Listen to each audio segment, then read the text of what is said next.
So far as the ultimate goal is concerned, I think none of us need have any apprehension. None of us need have any doubt. But my fear, which I must express clearly, is this. Our difficulty, as I said, is not about the ultimate future. Our difficulty is how to make the heterogeneous mass that we have today take a decision in common and march in a cooperative way on that road which is bound to lead us to unity. Our difficulty is not with regard to the ultimate.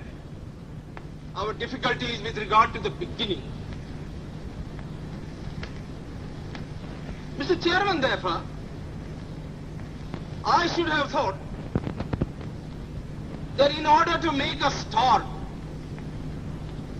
in order to induce every party, every section in this country, it would be the act of greatest statesmanship for the majority party even to make a concession to the prejudices of people who are not prepared to march together. And it is for that I propose to make this appeal. Let us leave aside slogans. Let us leave aside words which frighten people. Let us even make concession to the prejudices of our opponents. Bring them in so that they may willingly join with us on marching upon that road, which, as I said, if we walk long enough, must necessarily lead us to unity. And if I, therefore, from this place, support Dr. Jaikar's amendment, it is because I want all of us to realize that whether we are right or wrong, whether the position that we take is consonance with our legal rights, whether that accords with the statement of May 16th or December 16th, leave all that aside. This is too big a question to be reduced to the position of mere legality. It is not a legal question.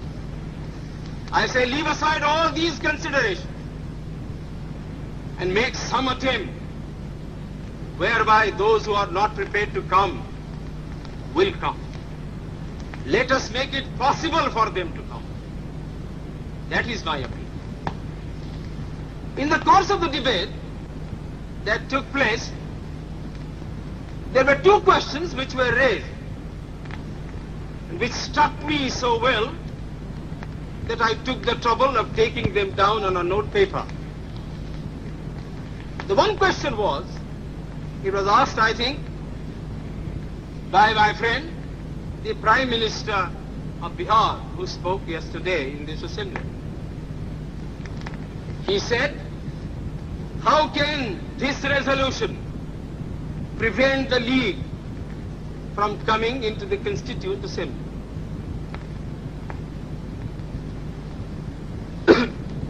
Today, my friend Dr. Shyam Prasad Mukherjee asked another question. Is this resolution inconsistent with the cabinet mission's proposal?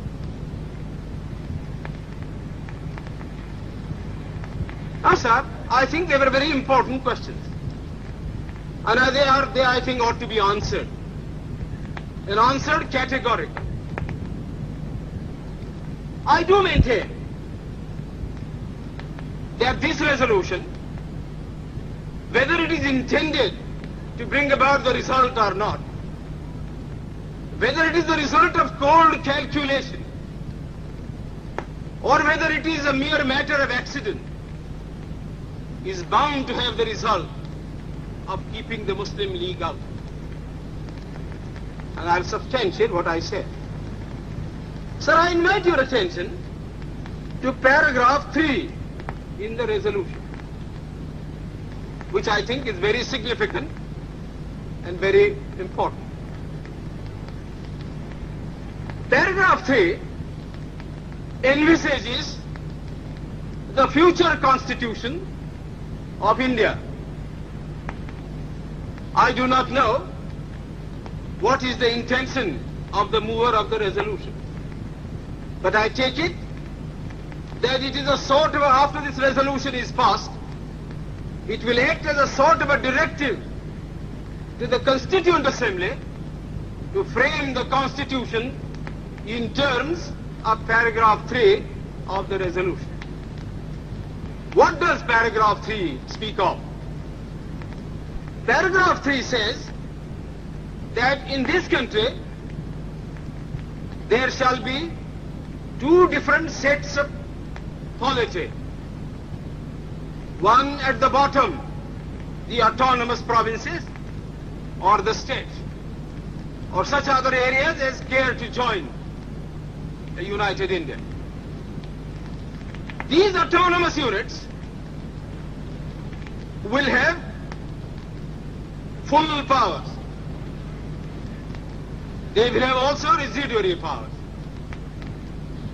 At the top and over the provincial units, there will be a union government having certain subjects for legislation, for execution and for administration.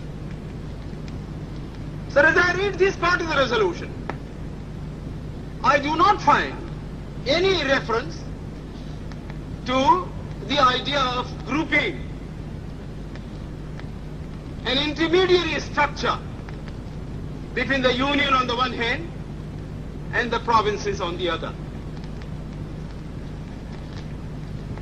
Now, reading this paragraph in the light of the cabinet mission's statement, or reading it even in the light of the resolution passed, having said that we do not want a strong center, and having accepted that there must be or should be an intermediate polity, a sub-federation between the union government and the provinces, I like to know why